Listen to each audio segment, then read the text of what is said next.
성경을 읽다 보면 절제하라, 인내하라, 참고 기다려라 라는 권면의 말씀이 자주 등장합니다. 로마서 5장 3절 4절을 보니까 우리가 환난 중에도 즐거워하나니 이는 환난은 인내를, 인내는 연단을, 연단은 소망을 이루는 줄 안다라고 했고, 야고보서 1장 4절에 보니까 인내를 온전히 이루라, 이는 너희로 온전하고 구비하여 조금도 부족함이 없게 하려 함이라라고 했습니다. 또한 성령의 열매 가운데 오래 참음이 있고요. 우리가 잘 알고 있는 사랑장이라고 하는 고린도전서 13장에는 사랑의 속성을 말할 때 가장 먼저 오래 참음을 이야기하고 있습니다. 이처럼 기다림과 인내는 신앙생활에서 빼놓을 수 없는 핵심입니다. 또한 성경은 반대로 인내하지 못하고 조급하게 행동할 때 어떤 결과가 따르는지도 분명하게 보여줍니다. 출애굽기 32장에 보면 금송아지 사건이 나오는데 그 대표적인 예가 됩니다.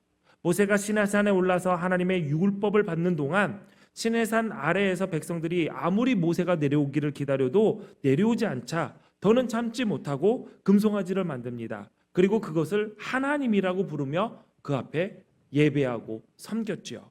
결국 그 일로 이스라엘 백성들은 하나님의 진노를 받았습니다. 야곱의 어머니 리브가도 마찬가지입니다. 리브가가 에서와 야곱을 임신했을 때 하나님께로부터 약속의 말씀을 받았습니다. 여호와께서 그에게 이르시되 두 국민이 내 태중에 있구나. 두 민족이 내 복중에서부터 나뉘리라. 이 족속이 저 족속보다 강하겠고 큰 자가 어린 자를 섬기리라 하셨더라. 리브가는 그 말씀을 마음에 새겼습니다. 자녀를 양육하는 동안 그 말씀을 기억하면서 특별히 야곱을 주의 깊게 바라봤을 것입니다.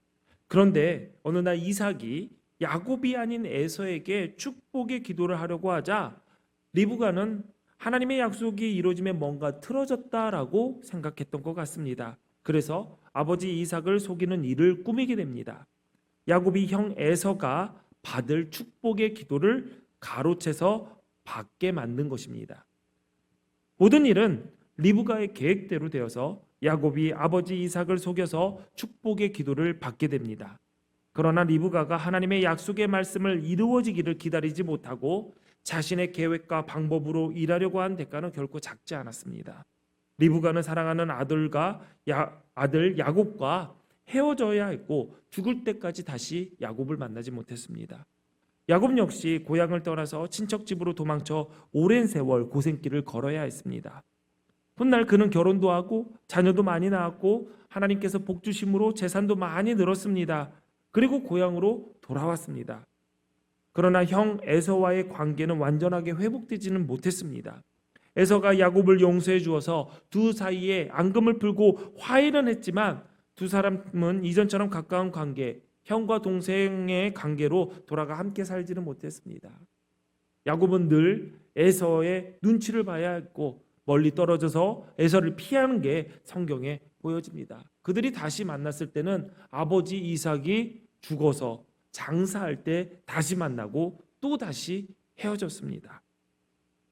사울 역시 블레셋과의 전투에서 기다리지 못하고 서두른 결과를 보여줍니다. 사울은 블레셋과의 전투를 앞두고 길갈이라는 지역에 진을 치고 있었습니다. 근데 이 일 이전에 이미 사무엘과 사울과는 일곱째 날에 너희가 진치고 길갈에 있을 때 일곱째 날에 내가 가서 제사를 집례하겠다라고 약속을 했습니다. 사울은 그 약속을 기억하고 기다렸습니다. 일곱째 날이 되었습니다. 일곱째 날이 다 지나도록 사무엘이 오지 않자 사울은 불안과 두려움에 휩싸이기 시작했습니다.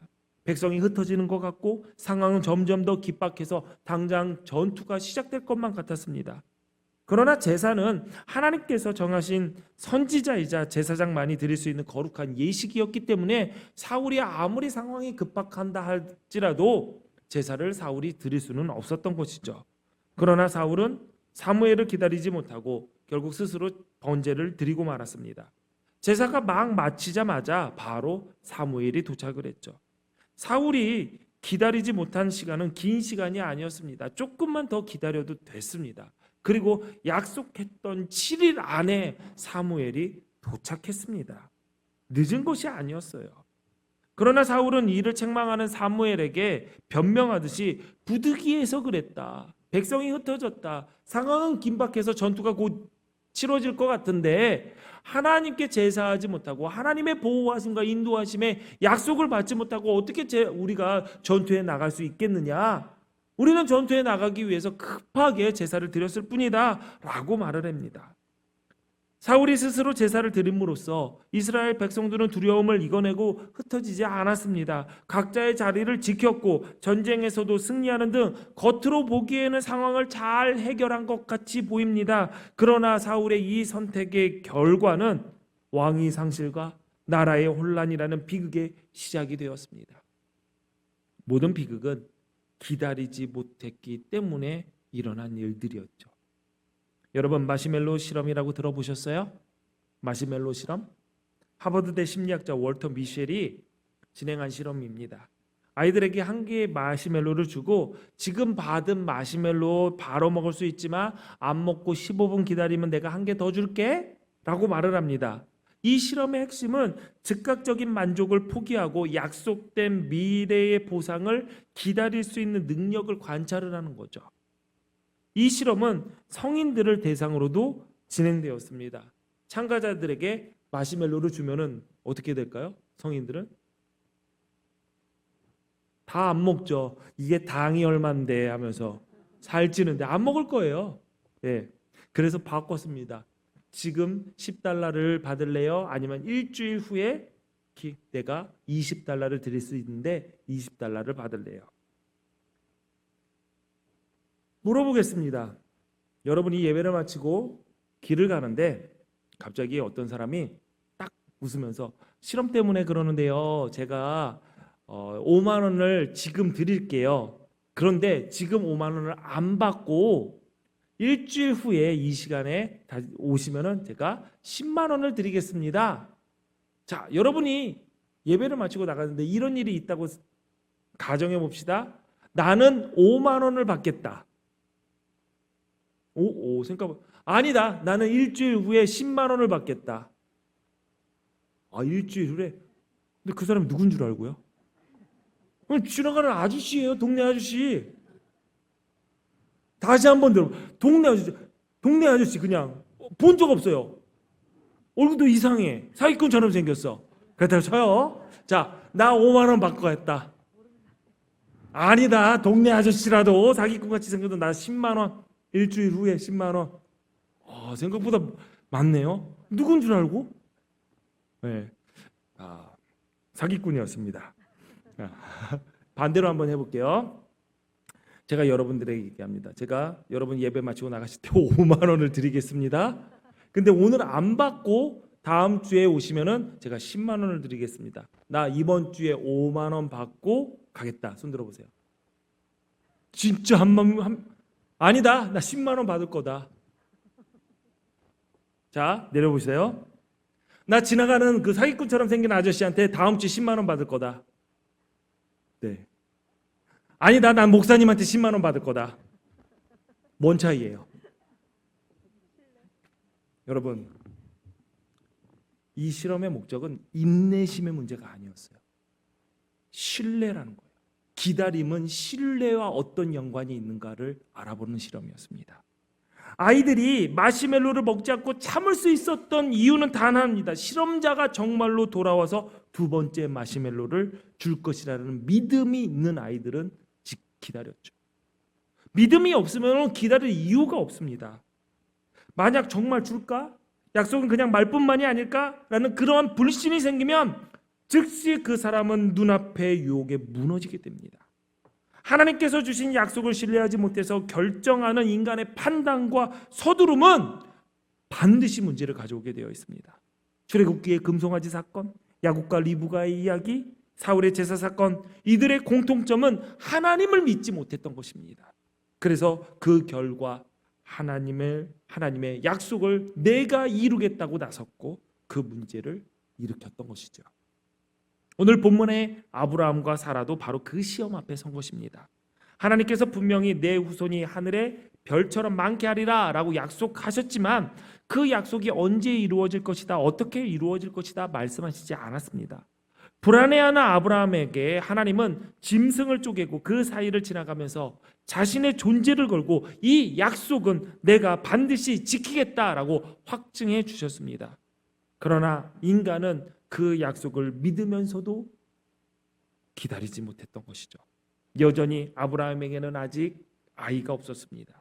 그래서 사라는 이 상황을 두고 이렇게 얘기합니다. 여호와께서 나에게 출산을 허락하시지 않았다. 그래서 사라는 남편 아브라함에게 여종 하갈을 통해서 아이를 낳자고 제안을 합니다.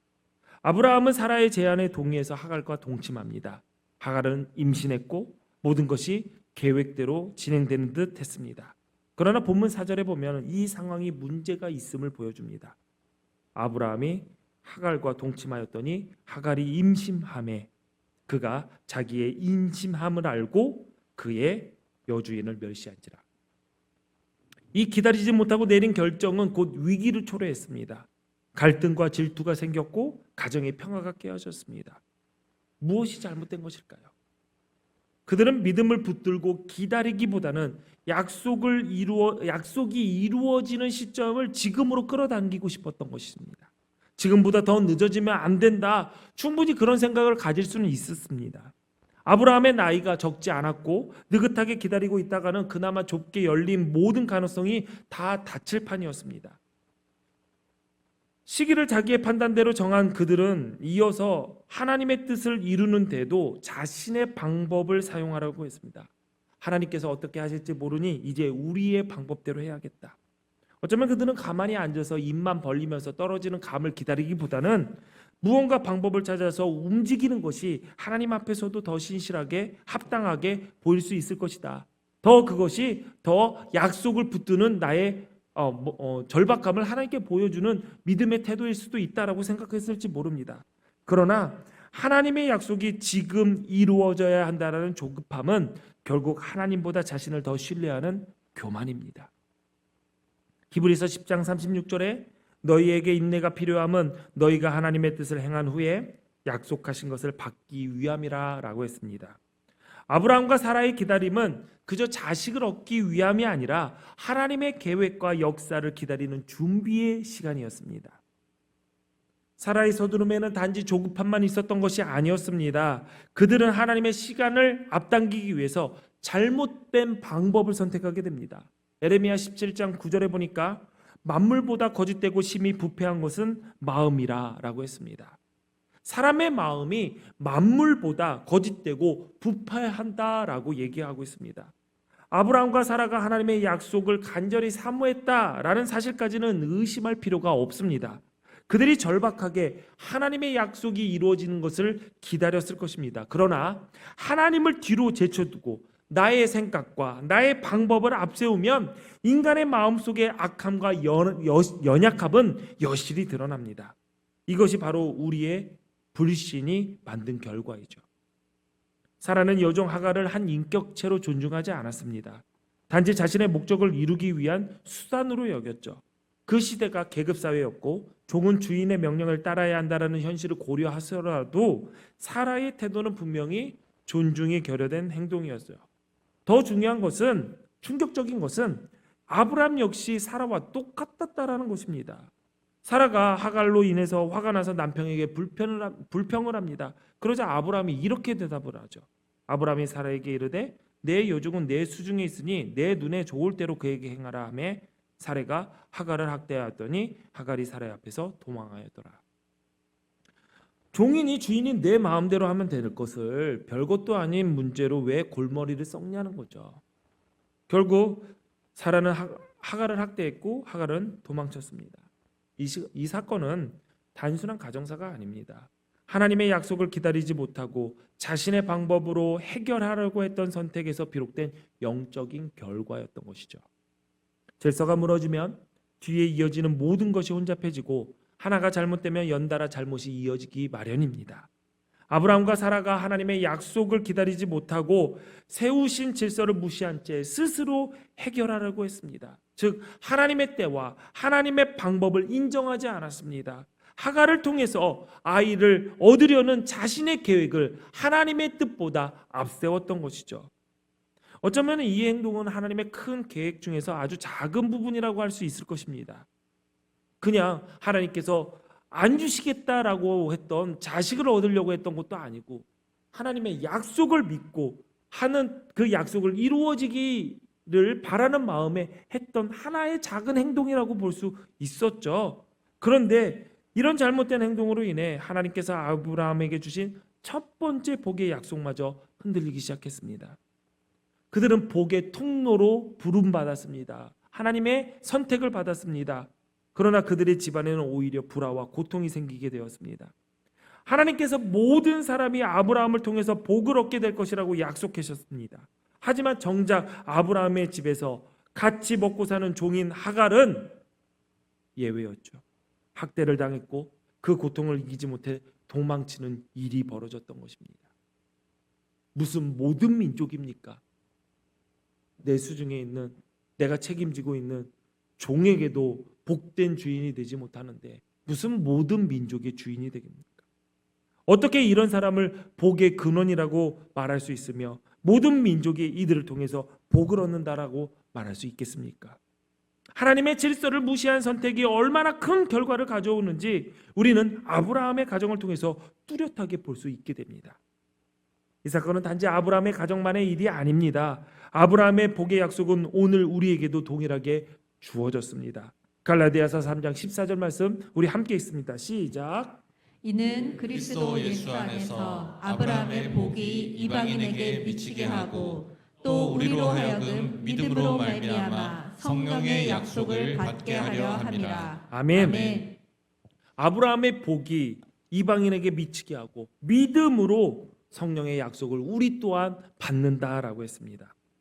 그렇다면 이 아브라함의 복의 약속이 우리에게 주어졌고 우리 또한 아브라함의 약속이 나의 삶에서 이루어지기를 기대하며 기다려야 됩니다.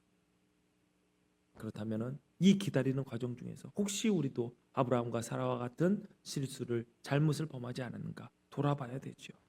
혹시 우리는 하나님의 질서를 무너뜨림으로 인해서 하나님께서 나를 이 땅에 복으로 부르신 사명을 제대로 감당하지 못하는 일은 없을까요? 내 주변의 사람들과의 관계를 어그러뜨린 곳은 없는지 돌아봐야 됩니다. 가정에서 나는 내 배우자를 하나님께서 나에게 허락하신 배필로 존중하고 있는가? 나는 이 가정의 자녀로서 부모에게 허락하신 하나님의 권위가 나의 부모에게 있음을 알고 그 아래에 순종하고 있는가? 자녀를 하나님께서 맡겨주신 기업으로서 하나님의 뜻에 합당하게 양육하고 있는가? 일터에선 동료와 산사를 존중하고 있는가? 누구를 대하든지 나의 돈벌이로, 나의 수단으로, 이익의 대상으로 대하지 않고 공정함과 정직과 배려로 그 관계를 세우고 있는가? 교회에서 신앙생활을 하면서 성도와 목회자, 교회 공동체 안에서 서로를 존중하며 하나님의 말씀과 질서를 우선으로 삼는 관계를 나는 세우고 있는가? 아니면 내 멋대로, 내 뜻대로, 내가 좋은 대로 신앙생활하고 있는가? 모든 문제의 근원은 하나님의 질서를 따르지 못함에서 비롯됩니다. 요즘 갑질이라는 말 자주 듣습니다. 그만큼 이 땅에 다른 이들을 존중하는 태도가 부족하기 때문에 우리가 이 말을 자주 들을 것입니다. 그러나 그리스도인에게는 갑질이 있을 수 없습니다. 갑질이란 사람을 단순히 기능이나 수단으로 보는 세상의 방식일 뿐 하나님의 뜻과는 전혀 맞지 않습니다. 하나님의 뜻을 따르는 우리에게는 전혀 상관이 없는 일들이어야 합니다. 사람을 거래의 대상으로 이익의 수단으로 삼으며 어쩔 수 없이 서로가 상처를 받게 되어 있습니다.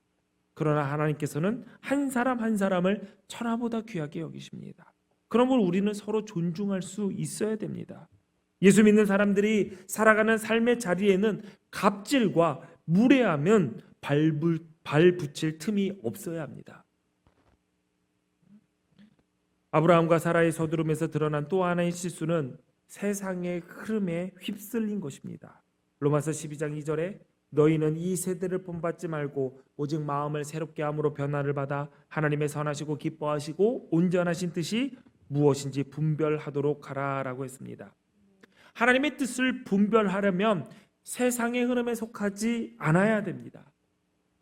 당시에는 자식이 없는 아내를 위한 대리모 제도가 있었습니다. 여주인이 여종을 통해서 아이를 낳으면 그 아이를 자기의 자식으로 삼는 일은 그 시대의 흔한 일이었습니다. 사라 역시 세상의 방법과 관습을 따라 하가를 통해 자녀를 얻고자 했을 뿐입니다. 다들 그렇게 하지 않느냐? 뭐 나만 뭐 특별하게? 왜 그러냐? 다들 그렇게 하는데. 이 말 속에는 하나님의 뜻을 이루기 위해서라면 세상의 방법을 따르는 것도 상관없다라는 사고가 담겨져 있죠. 그런데 이 말에는 무슨 문제가 있습니까? 구별됨, 거룩함이 없다라는 거죠. 하나님의 뜻은 거룩하기 때문에 하나님의 뜻이 이루어지는 방법 역시 거룩해야 됩니다. 에베소서 4장 14절 말씀에 이는 우리가 이제부터 어린아이가 되지 아니하며 사람의 깨와 간사한 유혹에 빠져 온갖 교훈의 풍조에 밀려 요동하지 않게 하려 함이라 라고 했습니다. 여러분, 영적으로 성숙한 사람은 상황에 따라서 지혜롭게 판단하는 걸 넘어서 어떠한 상황에도 흔들리지 않고 하나님의 뜻을 고수하는 우직함이 있습니다. 아브라함 같은 믿음의 사람도 세상의 풍조에 흔들렸다면 우리 역시 스스로를 지키기 위해서는 더욱 깨어 있어야 됩니다. 나는 괜찮아. 나는 흔들리지 않아. 나는 그래도 이런 거에 흔들릴 사람이 아니야. 오히려 더 큰 위험이 될 수 있습니다. 오늘 본문 앞장에 보면은 아브라함과 하나님과 언약을 맺는 언약식이 나오죠. 하나님께서 아브라함에게 명령을 합니다. 짐승들을 가져가 쪼개놓고 기다려라. 하나님께서 아브라함에게 시키신 일들을 아브라함은 다 했습니다. 그러나 하나님은 오시지 않았죠.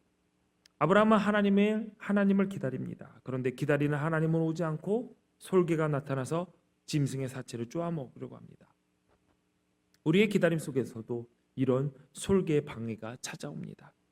그러나 끝까지 쫓아내고 기다릴 때 비로소 연기나는 화로와 타는 횃불이 쪼갠 고기 사이로 지나가는 그 하나님의 임재를 경험하게 됩니다. 하나님의 응답은 기다림을 통해서 완성됩니다. 히브리서 10장 23절에 또 약속하신 이는 미쁘시니 우리가 믿는 도리의 소망을 움직이지 말고 굳게 잡으라 라고 했습니다.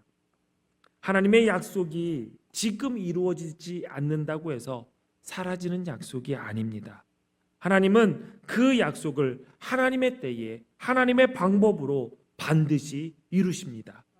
사랑하는 성도 여러분, 하나님의 때가 언제일지 그 방법이 어떻게 될지 알지 못한다고 불안해하지 마십시오. 나를 지으신 주님께서 이끌어 가시는 그 시간이 우리에게 어떻게 선한 것이 아니라고 할 수 있겠습니까? 그 때를 정하시고 이루시는 분은 하나님이십니다. 우리는 기다림 속에서 하나님을 더욱 신뢰하는 법을 배우며 그 시간을 통해서 나를 다듬으시는 하나님의 손길을 경험하게 될 것입니다. 그러니 세상의 흐름에 속하지 마십시오. 우리는 주님의 시간 안에 영원히 사는 존재입니다. 오늘도 우리들을 선한 길로 이끄실 주님을 바라보십시오. 주가 이루실 가장 좋은 때에 날 향한 주의 계획이 이루어질 것을 기대하며 하나님의 시간 안에 우리의 모든 것을 맡기십시오. 반석 위에 굳게 서서 하나님의 약속을 기다리는 우리에게 하나님의 약속은 반드시 이루어집니다. 2주 전 2부 예배의 즐거운 소리 찬양대가 하나님의 시간이라는 찬양을 올려드렸습니다. 제가 그 찬양의 가사를 들으면서 오늘 준비한 말씀과 놀랄 만큼 맞닿아 있다라는 생각이 들었어요. 그래서 이 찬양을 들으면 은혜가 됐다는 생각에 특별히 찬양대를 들송에 세우게 됐습니다. 찬양의 가사를 잘 한번 보시면서 오늘 선포된 하나님의 말씀과 우리의 고백이 담겨진 이 찬양을 하나님께 같이 올려드리며 결단하는 시간 되시기를 바랍니다.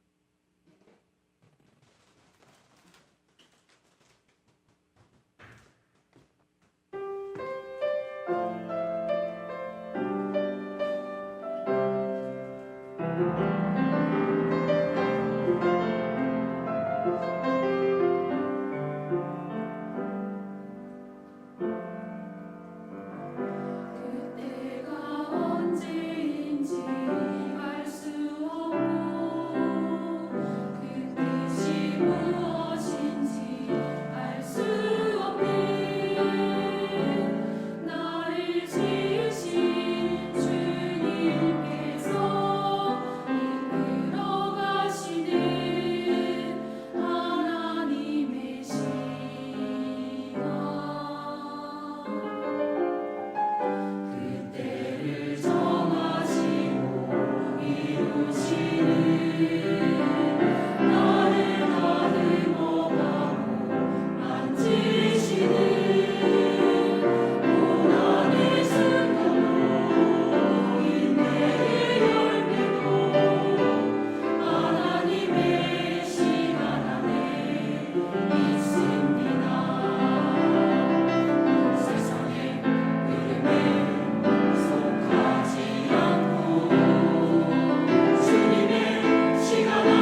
기도드리시겠습니다.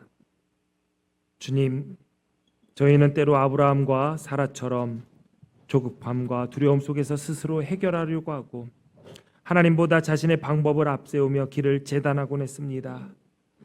그 결과 마음과 관계가 흔들리고 가정과 삶 속에서 불필요한 갈등과 상처가 생겼음을 고백합니다. 주님, 이제 우리들 결단합니다. 하나님의 때를 기다리며 하나님의 방법과 계획을 믿고 신뢰하며 순종하겠습니다. 세상의 풍조에 흔들리지 않고 누구를 수단이나 이익으로 보지 않고 한 사람 한 사람 귀하게 여기며 하나님의 질서를 존중하는 삶을 살겠습니다. 주님, 저희에게 기다림 속에서 믿음을 붙들고 소망을 품는 용기를 주시고 조급함과 불신을 내려놓게 하옵소서. 하나님의 약속이 반드시 이루어짐을 믿으며 오늘부터 우리의 마음과 생각을 주님께 맡깁니다. 하나님의 시간 안에 살아가는 우리를 붙잡아 주옵소서. 예수님 이름으로 기도합니다. 아멘.